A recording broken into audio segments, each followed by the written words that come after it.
직업방송과 연합뉴스TV가 함께 만드는 취업 전문 뉴스, 투데이 고용플러스입니다. 요즘 대학가의 졸업식이 한창입니다. 즐거워야 할 졸업식이지만 취업 걱정 때문에 마음이 무거운 젊은이들이 적지 않은데요. 이번 생은 망했다라는 뜻의 이생망이라는 신조어가 나올 정도라고 합니다. 첫 소식 정선미 기자가 전해드립니다. 졸업 축하 현수막을 들고 기념사진을 찍는 동아리 식구들. 아들과 함께 학사모를 쓴 아버지도 있습니다. 졸업생들은 사회인이 된다는 생각에 기쁘고 설렙니다. 이제 사회에 나간다고 생각하니까 너무 설레고 새로운 사람들 만나니까 너무 즐거울 것 같아요. 하지만 마냥 즐겁기만 한 것은 아닙니다. 대학 곳곳에는 취업해봤자 월급은 200중 등 취업난을 반영한 현수막이 붙었습니다. 일단 아무래도 취업이 가장 걱정이 돼요. 요새 취업 같은 게 쉬운 것도 아니고 또 뭘 하면 좋을까 잘 이렇게 막 확 감이 오는 것도 없고 해서. 노량진 학원가에 모인 대학생들. 취업 준비생 선배에게 따뜻한 차와 도시락, 손수 적은 응원 편지를 전달합니다. 공시생들이 굶으면서 공부를 한다는 뉴스를 보고 저희가 도시락을 준비해서 나눠드리게 되었습니다. 새벽부터 나와서 공부하다 보면은 밥 챙겨 먹을 시간도 없는데 이렇게 챙겨주셔가지고 너무 감사한 것 같아요. 공부 더 열심히 해야 될 것 같아요. 역대 최악의 청년 실업 시대를 사는 젊은이들. 화려한 졸업식 뒷면에는 취업준비생 시작이라는 어두운 그림자가 생겼습니다. 연합뉴스TV 정선미입니다.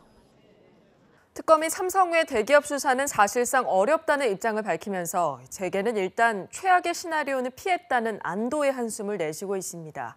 하지만 특검이 수사 기간을 연장한 뒤 다른 대기업으로 수사를 본격화할 가능성도 있어 긴장의 끈을 놓기는 아직 일러 보입니다. 한지희 기자입니다. 이재용 삼성전자 부회장 재소안에 그야말로 초긴장 상태였던 재계는 일단 특검의 칼날을 피했습니다. 삼성을 제외한 다른 대기업에 대한 수사가 어렵다는 뜻을 처음으로 내비쳤기 때문입니다. 현재로서는 그 수사기관 고려했을 때 다른 대기업에 대한 수사가 본격적으로 수사를 하기가 조금 불가능해 보이는 것은 사실입니다. 당초 삼성을 시작으로 SK, 롯데, CJ 등 다른 대기업으로 수사를 확대할 것이라는 관측이 우세했지만 2주밖에 남지 않은 수사기한에 발목이 잡히면서 답보 상태에 빠진 겁니다. 그러면서 최순실 사태에 연루된 대기업 중 유일하게 총수가 2번이나 특검에 소환돼 조사를 받은 삼성의 동정 어린 시선이 쏠리고 있습니다. 재계는 특검 수사 기간이 연장되지 않는 한 다른 기업으로의 수사 확대는 사실상 어렵다는 시각이 지배적입니다. 이에 따라 수사 대상에 오르내리던 SK, 롯데, CJ, 포스코 등은 안도의 한숨을 내쉬면서도 특검 수사 기간 연장에 따른 여러 가능성을 열어두고 상황을 예의주시하고 있습니다. 특검이 수사기간 연장에 실패한다면 최순실 게이트에 연루된 다른 대기업 수사는 특검법에 따라 서울중앙지검에서 진행될 전망입니다. 연합뉴스TV 한지희입니다. 변호사 4명 중에 1명은 한 달에 400만 원도 채 벌지 못하는 것으로 파악됐습니다. 국세청 국세통계연부에 따르면 지난 2015년을 기준으로 개인 사무실을 운영하는 변호사의 25.8%, 1,100명 정도가 연 매출액 4,800만 원 미만이었습니다. 반면 상위 10%가 전체 개인 변호사 매출액의 69.6%를 벌어 변호사 사이에도 소득 편중 현상이 심했습니다. 변호사 외에 노무사와 건축사, 감정평가사도 연매출 4,800만 원이 되지 않는 개인 전문직 사업자 비중이 컸습니다. 채소와 계란 같은 신선식품값 급등에 소비자 물가가 4년여 만에 가장 많이 오르자 정부가 어떻게든 물가를 진정시키겠다고 했습니다. 하지만 앞으로가 더 걱정입니다. 원유, 농축산물 할 것 없이 크게 뛴 수입 물가가 곧 시차를 두고 소비자 물가를 끌어올릴 전망입니다. 김종수 기자입니다. 구제역으로 소, 돼지고기 수급 차질과 가격 급등이 우려되자 정부가 이를 막기 위해 꺼내든 카드 중 하나는 수입 촉진입니다. 지난번 계란의 경우도 있었습니다만은 이게 만약에 그런 수급 불안이 심해진다면 그럴 때 이제 수입 촉진 같은 것도 해서 수급 안정을 그렇게 하도록 하겠습니다. 하지만 가격이 안정될지는 의문입니다. 이미 구제역 발생 전인 지난달 돼지고기 수입 물가가 1년 전보다 32.1%나 급등했기 때문입니다. 농축산품뿐만 아니라 석유류까지 크게 오르면서 지난달 수입 물가 지수는 25개월 만에 최고를 나타냈습니다. 작년 1월 대비 상승률도 13.2%, 63개월 만에 가장 컸습니다. 가장 많이 오른 품목 중 하나는 석탄 및 석유 제품으로 1년 전보다 50% 넘게 급등했습니다. 수입 물가 상승은 벌써 5달 연속인데 여기에는 원달러 환율 상승도 한몫했습니다. 문제는 수입 물가 상승이 한두 달 정도 뒤 소비자 물가 상승으로 나타난다는 점입니다. 결국 최근 구제역과 AI 사태까지 겹치면서 이미 치솟고 있는 물가가 더 오를 일만 남았다는 이야기입니다. 정부는 수입 물가 인상이 다른 품목으로 전이되는 것을 막겠다지만 원재료와 연료값 인상은 강력한 물가 상승 압력이 될 전망입니다. 연합뉴스 TV 김종수입니다. 끝모르고 치솟던 계란 가격이 어느새 7,000원대까지 내려앉았습니다. 한창 비쌀 때보다 절반 가까이 값이 싸진 셈인데요. 그렇지만 소비자들이 이미 계란 없는 식탁에 익숙해진 탓에 찾는 사람이 늘지 않고 있습니다. 이준음 기자의 보도입니다. 계란 가격이 설을 기점으로 계속 하락하고 있습니다. 정부 공식 통계로도 한 판에 7,000원대까지 내려왔는데 실제 소매점 판매가는 한 판에 6,000원대로 15,000원까지 나가던 때와 비교하면 절반 이상 떨어졌습니다. 하지만 계란값이 싸져도 찾는 사람은 늘지 않고 있습니다. 여전히 예전보다는 값이 비싸고 계란 대란이 2달 넘게 지속되는 동안 소비자들이 계란 없는 식탁에 익숙해진 탓입니다. 계란이 없으면 안 될 것 같았으니까 사람들이 다 계란을 많이 썼죠. 식당 같은 데서도. 근데 요즘은 계란 요리들이 많이 빠지다 보니까 식당이 덜 쓰니까 수요가 줄어드니까 이렇게 된 거죠. 수요가 몰린 설 무렵만 해도 없어서 못 팔 정도였지만 지금은 절반으로 줄어든 공급 물량마저 남아돌기 일쑤입니다. 내가 2천원 팔아서 말해 지금 1,000판도 안 나가요. 환장하냐고 그러시죠? 게다가 계란을 핑계로 줄줄이 올랐던 음식 가격은 계란값 하락에도 요지부동이어서 소비 부진을 부추기고 있습니다.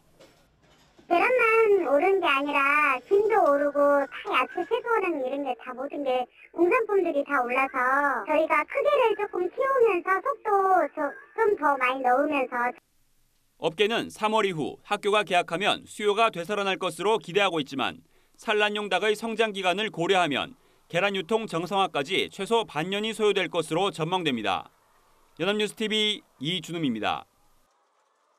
지난해 금융권 종사자 중 억대 연봉자 비중이 크게 늘어 처음으로 20%를 넘어섰습니다. 한국금융연구원이 금융위원회에 제출한 2016년 금융인력 기초통계분석 자료에 따르면 연봉 1억 원 이상인 금융회사 직원 비중은 전체 직원의 24.8%였습니다.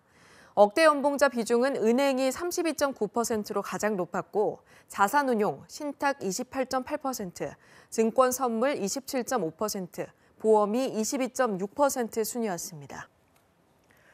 오랫동안 은행은 돈 맡기는 사람을 환영했고 돈 맡기면 이자를 줬죠. 그런데 요새 이자는 거의 없다시피 한데 은행들이 창구 와서 입출금을 하면 수수료까지 물리겠다고 속속 나서고 있습니다. 인건비는 물론 돈 안 되는 고객도 줄이겠다는 의도라는 분석입니다. 김동욱 기자입니다. KB국민은행은 지금 은행 점포 창구에서 입출금을 하면 수수료를 부과하는 방안을 검토하고 있습니다. 금융당국에 수수료 도입이 가능한지 문의도 해놨습니다. 은행 측은 ATM이나 모바일 뱅킹 등으로 유도하고 상담 서비스 질을 높이기 위한 취지라고 설명했습니다. 시티은행은 다음 달 8일부터 계좌 유지 수수료를 받습니다. 잔액 1,000만 원이 안 되는 고객이 창구에서 입출금을 하면 월 5,000원의 수수료를 물지만 창구를 이용하지 않으면 수수료가 없습니다. 계좌 유지 수수료라지만 사실상 창구 거래 수수료인 셈입니다. 은행들의 이런 움직임은 창구 인력을 줄이고 돈 되는 고객에 심층 서비스를 제공하는 게 목적이란 분석입니다. 하지만 지난해 가계빚 증가로 깜짝 실적을 냈던 은행들이 수수료를 높이는 손쉬운 영업에 나서는 거 아니냐는 비판의 목소리도 나오고 있습니다. 당연히 고객들의 반발도 예상됩니다. 원래는 창구에서 수수료를 안 물렸었는데 이제 갑자기 은행에서 그거를 바꿔버리면은 뭔가 좀 불합리할 것 같고 은행을 바꿀 의향이 생길 것 같기도 하거든요.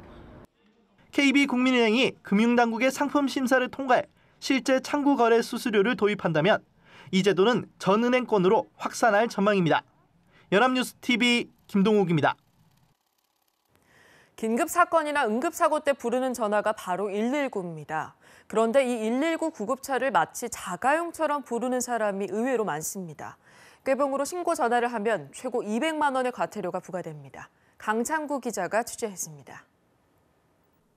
한 남자가 119 구급대원의 부축을 받으며 병원으로 들어옵니다. 멀쩡해 보이지만 몸이 아프다며 119 구조를 요청한 겁니다.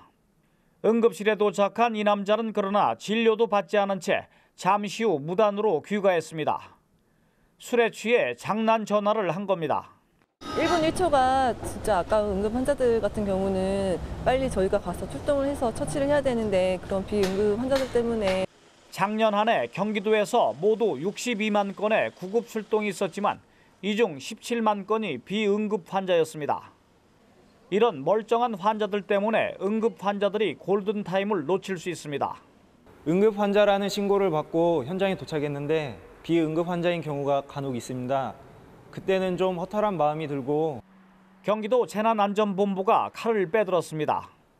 앞으로 진료 기록을 대조한 뒤 병원 치료를 받지 않은 사실이 확인되면 200만 원의 과태료를 부과하기로 했습니다.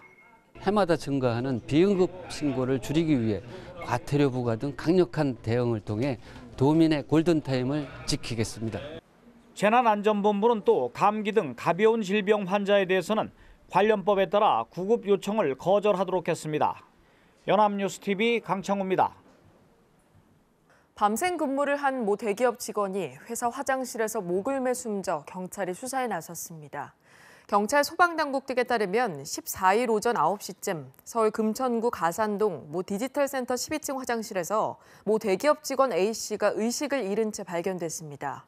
소방서 관계자는 신고를 받고 도착했을 당시 의식이 없었다고 밝혔습니다. 자동차 전장 파트에서 일하는 A씨는 전날 밤샘 근무를 한 것으로 알려졌으며 경찰은 A씨가 스스로 목숨을 끊은 것으로 보고 유족과 회사 관계자 등을 상대로 정확한 경위를 파악 중입니다. 악성 코드를 심어 컴퓨터를 암호화한 뒤 돈을 요구하는 사이버 인질극 랜섬웨어가 최근 극성을 부리고 있습니다. 여행 일정이나 인쇄물 확인 요청인 등 고객인 것처럼 접근하는 게 특징인데 소상공인들의 주의가 필요합니다. 배삼진 기자입니다. 명함 디자인 시안이 담겨 있다는 이메일입니다. 첨부한 사진 파일을 압축 해제해 확인하라고 돼 있습니다. 이른바 사이버 인질극인 랜섬웨어입니다. 악성 코드를 심어 컴퓨터 안에 있는 데이터를 암호화한 뒤 풀어주는 대가로 돈을 요구하는 범죄입니다. 여행업체에 여권 사진을 첨부했다며 여행 일정을 확인해달라거나 숙박업체에 예약하겠다며 사진을 확인해달라는 메일도 있습니다. 최근 한글 전자우편으로 신종 랜섬웨어인 비너스라커가 빠르게 전파되고 있습니다. 경찰청에 접수된 피해 사례는 현재까지 10건.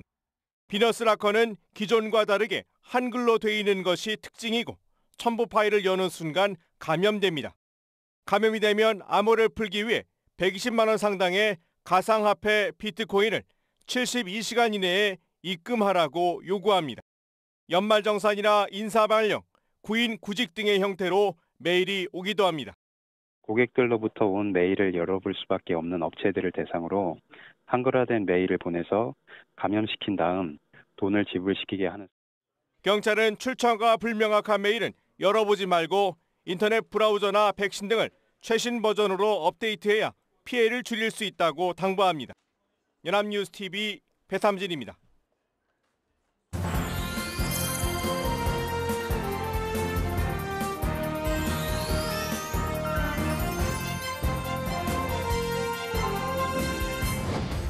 사회적인 이슈를 데이터로 알아보는 데이터 뉴스 시간입니다. 구보나 캐스터와 함께합니다. 안녕하세요. 안녕하세요. 데이터 뉴스 시간입니다. 자고 일어나면 오르는 물가 때문에 어느 때보다 월급 빼고 다 오른다는 불만이 높은 요즘인데요. 월급쟁이들의 뒤통수를 치는 뉴스가 또 등장했습니다. 월급을 받을 때마다 어김없이 떼이는 세금 이야기인데요. 지난해 정부가 봉급 생활자에게 원천 징수한 근로소득세가 사상 처음으로 30조를 넘었다고 합니다. 1년 전에 비해 무려 14.6%가 늘었다고 하는데요. 오늘은 근로소득세를 비롯해 우리가 내는 세금에 대해서 알아보겠습니다. 네, 월급이 올라서 세금도 올랐다면 모르지만 월급은 그대로인데 세금만 올랐다고 하면 너무 억울합니다.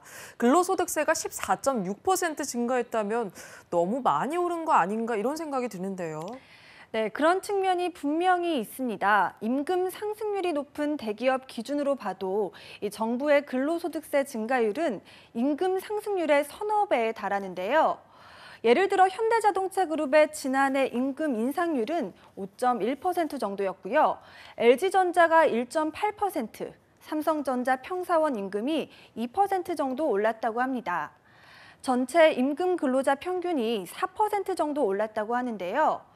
그런데 세금은 14% 넘게 올랐으니까 3배 이상 더 오른 겁니다. 네, 이렇게 되면 정부는 증세, 이렇게 세금을 늘리겠다고 하지는 않았지만 실제로는 증세를 한 셈이 돼버린 거네요. 네, 그렇습니다. 이 근로소득세가 3조 9천억 원 더 거친 것은 사실상 증세라는 게 전문가들의 의견입니다. 세제 개편 등을 통해 사실상 증세를 했기 때문인데요. 이 고소득자에 대한 소득세 과표 구간이 조정되었고 이 연말 정산을 할 때 소득공제에서 세액공제로 바뀐 항목들의 영향이 증세 효과를 냈다고 합니다. 고소득자들에 대해서 실질 세금이 늘어난 건데요. 또 취업자 숫자도 늘었습니다. 지난해 상용 근로자 수는 1,297만 명으로 전년 대비 3.1% 증가했습니다. 이런 요인들이 합쳐지면서 근로소득세가 크게 늘어났다는 게 정부의 설명입니다. 네, 그래서 이렇게 불황인데도 불구하고 근로소득세는 더 많이 거친 거였습니다. 자, 그렇다면 다른 항목들은 어떨까요? 다른 부문의 세금도 증가했나요? 네, 주요 세수원들을 하나씩 살펴볼 텐데요. 먼저 최대 세수원인 소득세의 경우 지난해 68조 5천억 원으로 전년보다 7조 8천억 원 증가했습니다. 이 자영업자를 포함한 개입 사업자가 부담하는 종합소득세는 전년보다 12.2% 증가한 14조 3천억 원. 부동산을 양도 매각할 때 발생하는 소득에 대해 부과하는 양도소득세는 13조 7천억 원, 마지막으로 근로소득세는 31조 원으로 전년보다 14.6% 증가한 것으로 나타났습니다. 네, 그런데 법인세와 부가가치세가 늘어난 게 눈에 띕니다. 사실 지난해 경제 성장률도 2%에 불과했고요. 경기도 참 안 좋았었는데요. 왜 세금이 늘어난 거죠? 네, 아이러니하게도 세금이 증가한 이유는 불황 때문이라고 합니다. 부가가치세의 경우 원래 정부가 수출기업에게 부가세를 환급해주는 방식인데요. 지난해 수출이 마이너스 5.9%를 기록하면서 환급액이 크게 감소해서 오히려 세금은 늘어난 겁니다. 또 법인세의 경우는 저유가와 불황형 흑자 때문에 세금이 늘어났다고 합니다.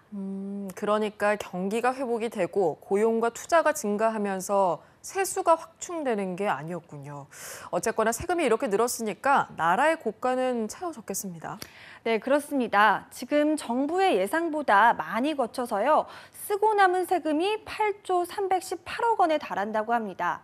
이 문제는 정부의 예상이 자주 틀린다는 건데요.